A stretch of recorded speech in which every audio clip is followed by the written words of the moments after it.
नमस्कार, राष्ट्रबोध से मैं पवन केसवानी।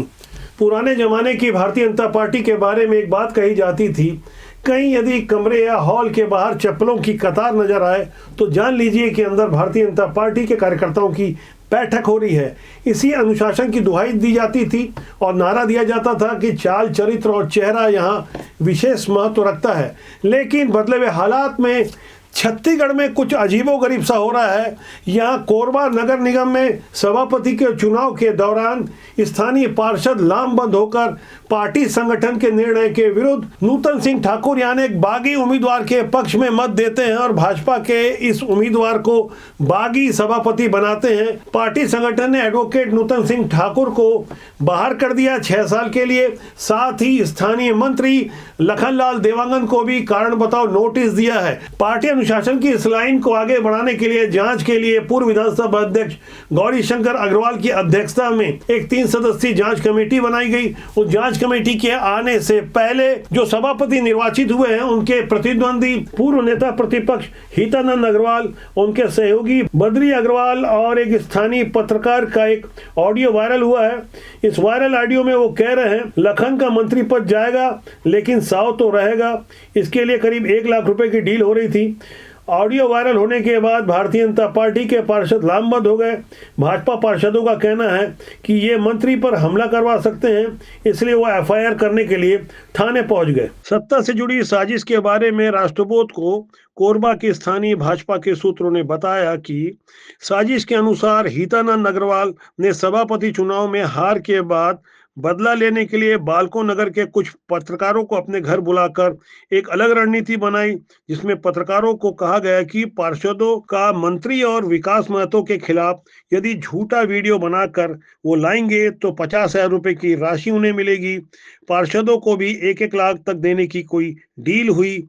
इस बारे में हितानंद अग्रवाल पर भाजपा पार्षदों ने यहां तक आरोप लगाया कि पार्षदों को मंत्री लखनलाल अग्रवाल और विकास महतो के खिलाफ जांच दल के आगे बयान देने की डील हुई, जिसमें बयान के दौरान स्टिंग करने वाले पत्रकारों के लिए भी अलग से पैसे देने की साजिश की गई थी। बदले हुए राजनीतिक हालात में भारतीय जनता पार्टी की ऐसी स्थिति की किसी ने कल्पना नहीं की थी। क्या आप सोच सकते हैं कि भारतीय जनता पार्टी ने नगर निगम कोरबा के लिए जो सभापति का उम्मीदवार तय किया था वो अपनी सरकार और पार्टी के विरुद्ध इस तरह की साजिश रच सकता है? 50,000 और 1 लाख में पार्षदों को खरीदने वाले और मंत्री लखनलाल देवांगन और अरुण साव के बारे में जो कुछ भी बातें हुई, जो ऑडियो वायरल है, उसे आप गौर से सुनिए। तो भैया के लिए आज तो खड़ा हो रहा है मंत्री पद समझ ले हटा।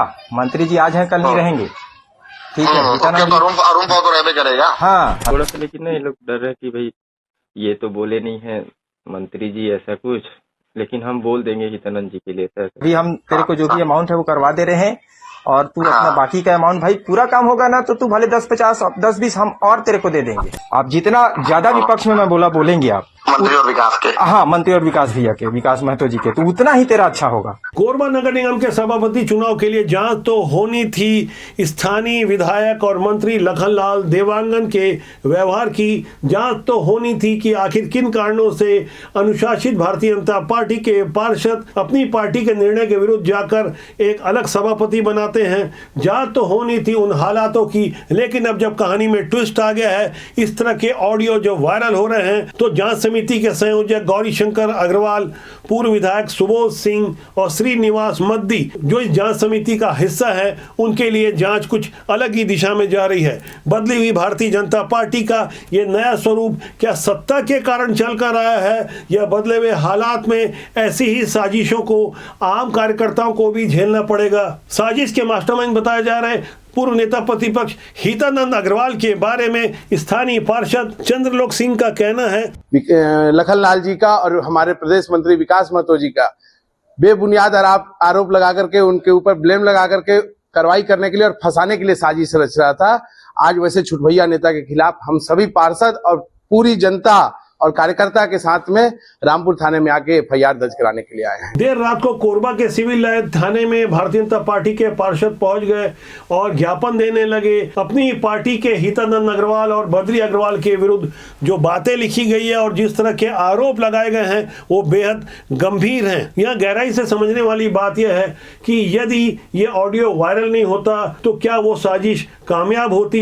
इस तरह की ढेर सारी जो साजिशें चल रही है क्या वो सत्ता पक्ष के साथ ज्यादा होती है? क्या सत्ता के साथ इस तरह साजिश की गंदगी चलकर आती है? क्या सत्ता के साथ चंद चापलूस अपने पैर इस तरह से जमा लेते हैं कि जमीनी कार्यकर्ता खुद को ठगा हुआ और उपेक्षित महसूस करता है? जहां तो इस बात की भी होनी चाहिए जो शॉर्टकट में राजनीति में अपना स्थान बना लेते हैं, खासकर सत्ता पक्ष से जुड़े हुए बड़े चेहरों के सामने अपने नंबर बढ़ाने के लिए बड़े बड़े होर्डिंग्स और फुल पेज विज्ञापन के माध्यम से क्या वो सत्ता में अपनी पैठ इस कदर जमा लेते हैं कि स्थानीय कार्यकर्ता खुद को उपेक्षित महसूस करता है। मौजूदा समय में छत्तीसगढ़ में भारतीय जनता पार्टी का शासन है, इससे पहले कांग्रेस का शासन था।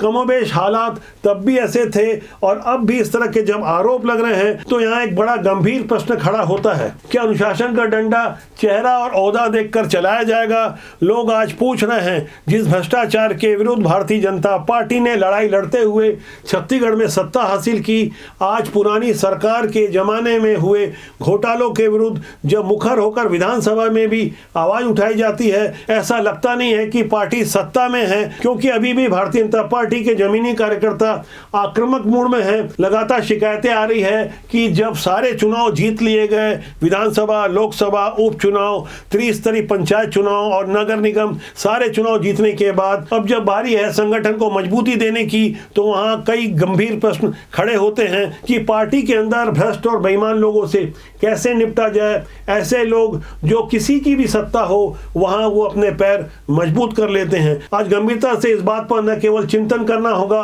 बल्कि वक्त है एक्शन का। यदि बहुत जल्दी कड़ी कार्रवाई नहीं की गई तो चाल, चरित्र और चेहरा की दुहाई देने वाली भारतीय जनता पार्टी के जमीनी कार्यकर्ता कहीं ना कहीं खुद को ठगा हुआ और उपेक्षित महसूस करेंगे। इसलिए राजनीति के बारे में हमारा कहना है, राजनीति बुरी नहीं होती, उसमें काम करने लोग अच्छे या बुरे होते हैं।